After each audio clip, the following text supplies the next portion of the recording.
আসসালামু আলাইকুম everyone, welcome to my Ibrahim agro page and YouTube channel. আপনারা কেমন আছেন সবাই? ইনশাআল্লাহ আশা করি সবাই ভালো আছেন। দেখতে পাচ্ছেন আমি কিন্তু আমার কবুতরের ঘরে চলে আসছি। দেখেন আমার কবুতরগুলো মাশাআল্লাহ এখানে খাবার দিছিলাম। ওরা খাওয়া-দাওয়া করছে। এখানে পানি দেওয়া আছে, গ্রিট টিট দেওয়া আছে। তো আজকে কবুতরের ঘরে আসলাম। আপনারা কিন্তু জানেন যে আমার ঝুড়ির সেটআপটা কমপ্লিট ছিল না। আমার বসবে একটু সমস্যায় ছিলাম আমি। তা আলহামদুলিল্লাহ দেখতে পাচ্ছেন আমার সেটআপটা কিন্তু কমপ্লিট হয়ে গেছে। আমি যে ঝুড়িগুলো অর্ডার করছিলাম সেই ঝুড়িগুলা চলে আসছে। আমি ঝুড়িগুলার সেটআপ দিয়ে দিছি আলহামদুলিল্লাহ। অলরেডি একটা কবুতর দেখেন খড়কুটা টাইনে অলরেডি বসে পড়ছে ও।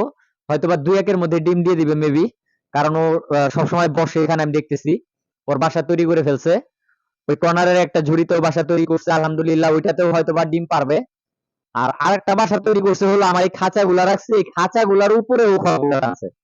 ওর ঝুড়ি পছন্দ হয় নাই। আমি এতগুলা ঝুড়ি দিছি, ওর কোনো ঝুড়ি পছন্দ হয় নাই। ও সেই খাঁচার উপরে ওখানে ট্রে আছে সমান জায়গা, ওইটার উপরে নিয়ে খড়কুটা টানছে। ওইখানে দেখতেছি ও বসে। তো সম্ভবত ওইখান থেকে হয়তো ডিম পারবে আশা করি। তো এরকম ৩-৪ জোড়া অলরেডি আলহামদুলিল্লাহ বাসা করে ফেলছে, বসছে। একটাও অলরেডি বসেই আছে দেখতে পারতেছেন। আমি ভিডিও করতেছি, অন্যগুলা উড়ে চলে গেছে আমাকে দেখে ভয় পেয়ে। কিন্তু ও এখনো যায় নাই, ও বসে আছে।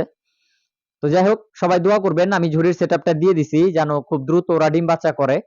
কারণ আমার টার্গেট হচ্ছে আমি এখানে ১০০ জোড়া কবুতর করব। আমার এই ঘরে প্রায় ১০০ জোড়ার উপরে কবুতর পালা যাবে। কিন্তু আমি অত বেশি পালবো না। আমি ১০০ জোড়া কবুতর করব এই ঘরে। রানিং রাখবো ১০০ জোড়া, বাচ্চা ছাড়া শুধু বড় কবুতর। ওইখান থেকে যে বাচ্চাগুলা হবে ইনশাআল্লাহ তখন আমি বাচ্চাগুলা সেল করব। আপাতত এখন এই ১০০ জোড়া হওয়ার আগ পর্যন্ত ইনশাআল্লাহ আমার একটা কবুতর এখান থেকে সেল করার মতো ইচ্ছা নাই, মন মানসিকতা নাই।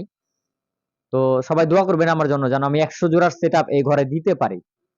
তো আজকের ভিডিওটা আর খুব বেশি বড় করব না। আজকের ভিডিও এই পর্যন্তই। সবাই ভালো থাকেন, সুস্থ থাকেন, দোয়া করবেন আমার জন্য। আসসালামু আলাইকুম।